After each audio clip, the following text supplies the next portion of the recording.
Bonjour, je m'appelle Magali Brumagne, je suis nutrithérapeute et j'avais envie aujourd'hui de vous montrer l'ustensile que j'utilise maintenant depuis plus de 4 ans qui s'appelle le Vitaliseur de Marion. Marion pourquoi? Parce que c'est Marion Kaplan, naturopathe nutritionniste française, qui l'a inventé il y a maintenant plus de 40 ans et l'entreprise est toujours une entreprise familiale. Petite précision, une fois que vous le commandez avec mon petit code de prescripteur, donc vous avez une réduction, vous le recevez chez vous à domicile comme ceci dans une caisse en carton. Donc précision, c'est que j'ai enlevé tous les plastiques qui emballent chaque partie du vitaliseur parce que ça fait beaucoup de bruit dans le micro et donc je voulais quand même vous épargner ce supplice. Ici, vous avez directement un petit mode d'emploi. Vous avez également un magazine, premier pas, avec des messages de Marion Kaplan, de chefs qui l'utilisent et plein de recettes. Et vous avez également un autre document qui est la garantie. On va maintenant l'enlever. C'est un peu lourd vu que c'est en acier. Voilà donc comment il se présente. Donc dans son joli petit sac en tissu. Très pratique pour le transporter par exemple en vacances. Moi je le prends en vacances quand je vais dans un appartement ou en gîte parce que je ne peux plus m'en passer. Vous avez ici le couvercle qui, vous voyez, est en forme de dôme comme le toit d'un hammam. Pourquoi? Parce qu'il faut que l'eau s'écoule sur les parois et pas au centre de votre vitaliseur. Vous avez également une poignée qui n'est jamais brûlante. Elle peut être chaude évidemment, mais jamais brûlante. C'est conçu pour ça. Parce qu'en effet, il y a une partie en plastique qui protège la partie en métal, enfin en acier qui est ici au-dessus. Donc elle est chaude, mais pas brûlante. L'astuce, c'est que moi, quand je l'enlève, quand tout est très chaud, je l'enlève, je mets ma main à l'envers et j'enlève comme ceci. Comme ça, je peux déposer facilement sur mon plan de travail sans le mouiller parce que le couvercle est à l'envers, donc ça ne mouille pas mon plan de travail. Et comme ça aussi, je peux également remettre après, si je veux, mon tamis dessus qui n'ira pas mouiller de nouveau mon plan de travail.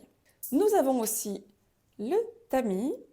Alors vous voyez qu'il y a de grandes perforations pour que la vapeur puisse monter rapidement dans la partie haute du vitaliseur afin de cuire rapidement vos aliments. En général, dans les cuiseurs vapeur électriques, ce sont des plaques en plastique et des petits trous.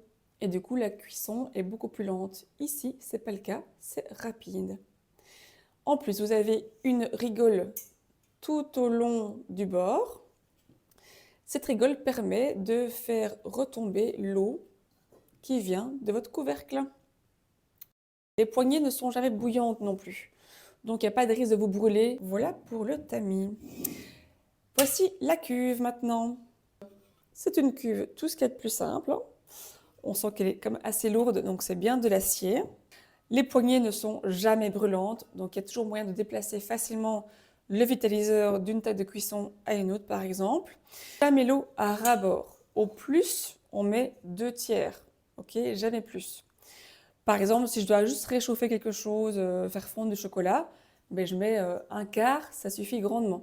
Si je mets un poulet entier ou un gâteau qui met un peu plus de temps à cuire, je mettrai 2/3 de la cuve.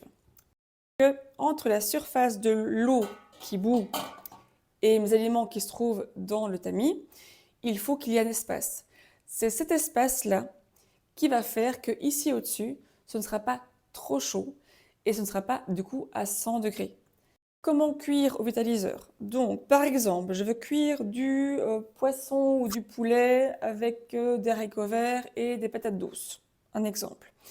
Je mets de l'eau dans mon vitaliseur, donc dans ma cuve.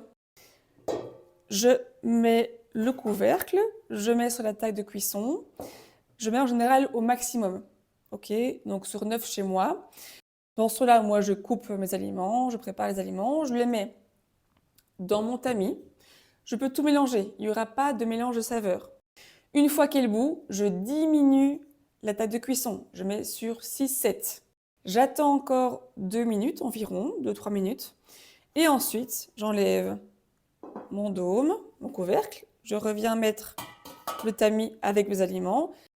Et après, je peux remettre mon couvercle. Si il y a le couvercle qui fait ça,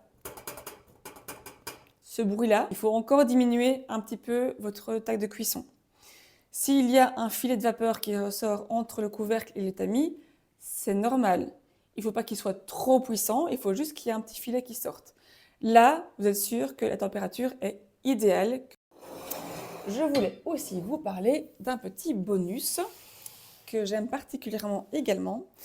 Vous avez ici les céramiques. Ceci, c'est la céramique toute simple que vous avez avec un petit support en liège qui permet de déposer sur la table et de faire très joli.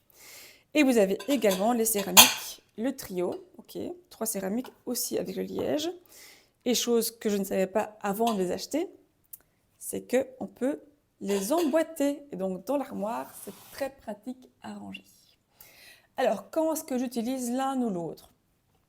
La céramique, en fait, elle cuit quand même plus vite que la soupière. Pourquoi? La soupière, vous avez juste ici un contact avec la chaleur, tandis que la céramique, c'est tout l'ensemble ici en haut et aussi en contact avec la vapeur, avec le chaud en tout cas, avec la partie haute du vitaliseur, donc la partie qui se trouve ici au-dessus. Donc la cuisson, j'avoue, est quand même plus rapide.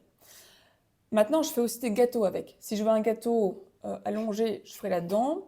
Et si je veux un gâteau rond, je le ferai ici simplement. Je fais aussi des dalles de lentilles dedans, des préparations en sauce. Ça marche très très bien et ça cuit assez vite également. Et ici, dans le trio, pourquoi est-ce que j'utilise? Parce que par exemple, j'ai un enfant qui n'aime pas la cannelle, un enfant qui est intolérant au gluten, un enfant qui veut du chocolat. Et bien en fait, je peux faire des gâteaux différents suivant les goûts de chacun. Donc oui, évidemment, il faut les mettre dans le tamis. Donc je vous montre, ça rentre parfaitement dedans. Ça ne touche pas les bords, donc aucun risque que l'eau s'infiltre dans mes préparations. Voilà. Maintenant, je voulais aussi vous montrer une astuce. Pourquoi est-ce qu'il y a ces encoches, ces petits trous-là, juste ici, quand c'est très chaud? Comment j'enlève mes céramiques de mon vitaliseur? C'est tellement chaud que ça peut être dangereux. Donc, je prends une cuillère en bois, ça tout le monde a chez soi. Donc, toujours enlever, bien sûr, de la cuve. Hein. Voilà, hop, j'enlève.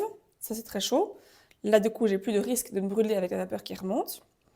Je passe ma cuillère dans l'encoche. Et voilà, je peux transporter ma céramique sans me brûler les doigts. Pour l'autre céramique, je vous montre tout de suite. Hop, j'enlève cette fois-ci. Je mets celle-ci. Là, vous avez 2 encoches. Donc, même chose, cuillère en bois. Dans les 2 encoches, ça passe tout juste au-dessus du tamis. Et j'ai plus qu'à transporter comme ceci et arriver à table comme ceci. Et chacun peut se servir. J'espère ne rien avoir oublié. Si j'ai oublié quelque chose, je vous invite à venir en atelier culinaire et vitaliseur que je fais régulièrement chez moi, ici à Bossières-Saint-Gérard, près de Mettey. Je vous invite à consulter mon site web www.maggyumi.be. Et là, vous avez la page événements où vous trouvez mes conférences, mes ateliers culinaires vitaliseurs ou également ateliers culinaires pour autre chose qui est en lien avec la nutrition saine. Voilà, je vous dis à bientôt et merci beaucoup. Au revoir.